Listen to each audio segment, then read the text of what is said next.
कल रात एक ऐसा वाक़या हुआ जिसने मेरी ज़िंदगी के कई पहलुओं को छू लिया। करीब 7 बजे होंगे, शाम को मोबाइल बजा। उठाया तो उधर से रोने की आवाज़ सुनाई दी।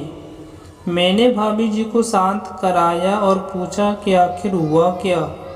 उधर से आवाज़ आई, आप कहाँ हैं और कितनी देर में आ सकते हैं। मैंने कहा, आप परेशानी बताइए। और भाई साहब कहाँ हैं, माताजी किधर हैं, आखिर हुआ क्या। लेकिन उधर से केवल एक ही रट थी, आप आ जाइए।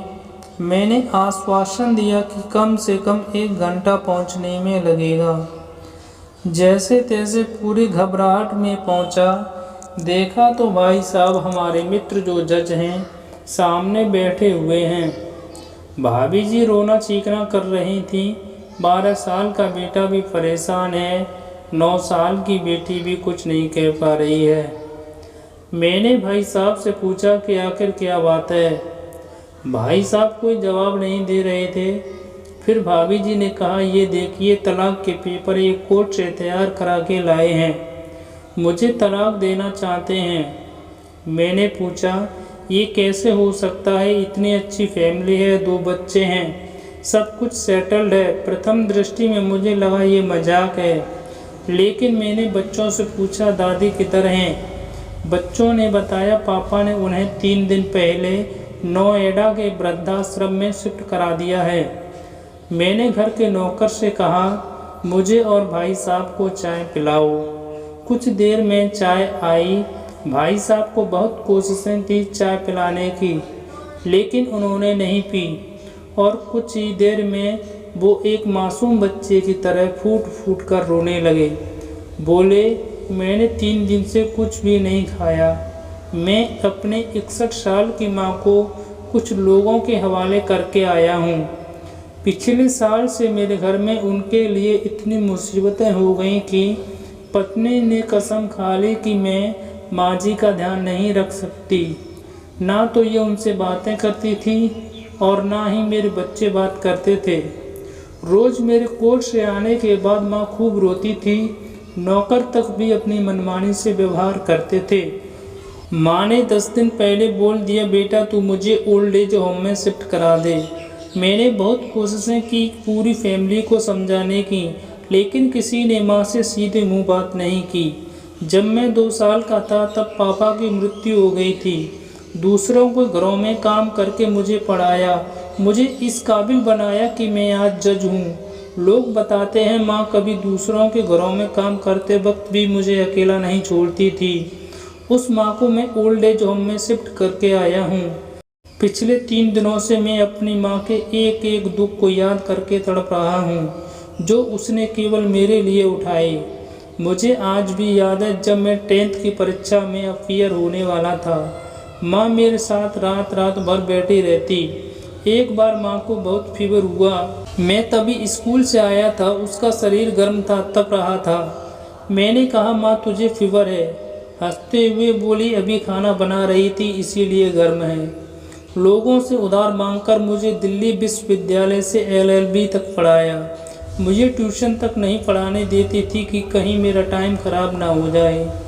कहते कहते रोने लगे और बोले, जब ऐसी माँ के हम नहीं हो सके तो हम अपनी बीवी और बच्चों के क्या होंगे। हम जिनके शरीर के टुकड़े हैं, आज हम उनको ऐसे लोगों के हवाले करके आए जो उनकी आदत, उनकी बीमारी, उनके बारे में कुछ भी नहीं जानते। जब मैं ऐसी माँ के लिए कुछ नहीं कर सकता तो मैं किसी और के लिए भला क्या कर सकता हूँ।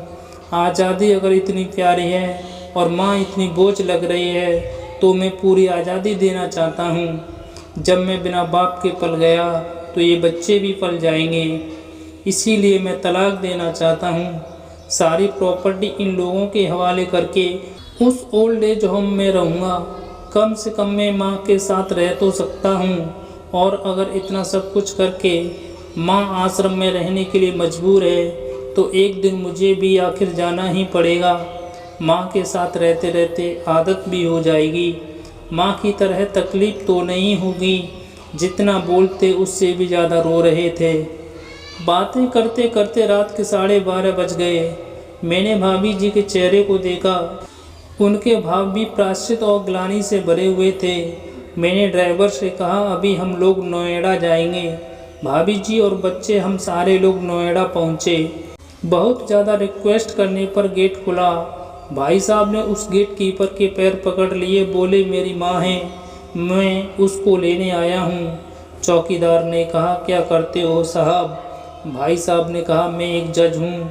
उस चौकीदार ने कहा, जहाँ सारे सबूत सामने हैं तब तो आप अपनी माँ के साथ न्याय नहीं कर पाए, औरों के साथ क्या न्याय करते होंगे साहब।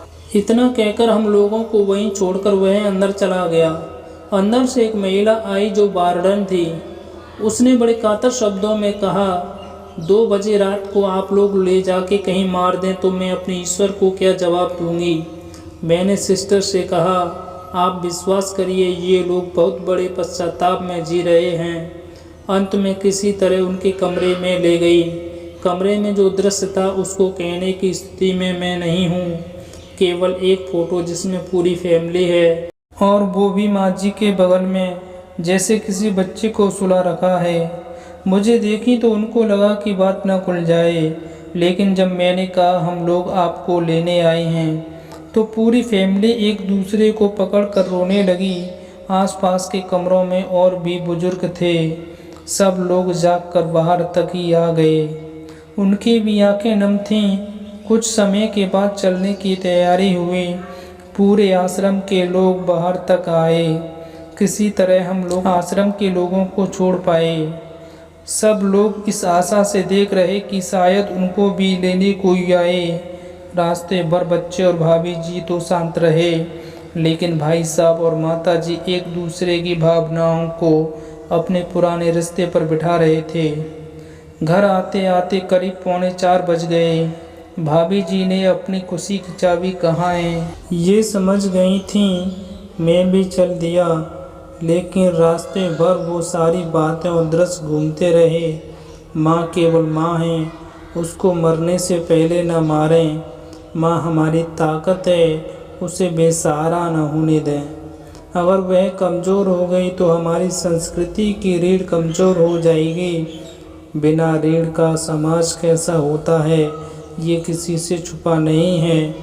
अगर आपकी परिचित परिवार में ऐसी कोई समस्या हो तो उसको ये ज़रूर पढ़ाएं, बात को प्रभावी ढंग से समझाएं। कुछ भी करें, लेकिन हमारी जननी को बेसहारा बेघर न होने दें। अगर माँ की आंखों से आंसू गिर गए तो ये कर्ज कई जन्मों तक रहेगा। यकीन मानना, सब कुछ होगा तुम्हारे पास, पर सुकून नहीं होगा। सुकून सिर्फ माँ के आंचल में होता है। उस आंचल को बिखेरने मत देना। इस मार्मिक दास्तान को खुद भी पढ़िए और अपने बच्चों को भी पढ़ाइए, ताकि पश्चाताप न करना पड़े। ऐसी ही वीडियो देखने के लिए हमारे वीडियो को ज़्यादा से ज़्यादा लाइक और शेयर करें तथा चैनल पर नए हो तो चैनल को सब्सक्राइब करना न भूलें। धन्यवाद।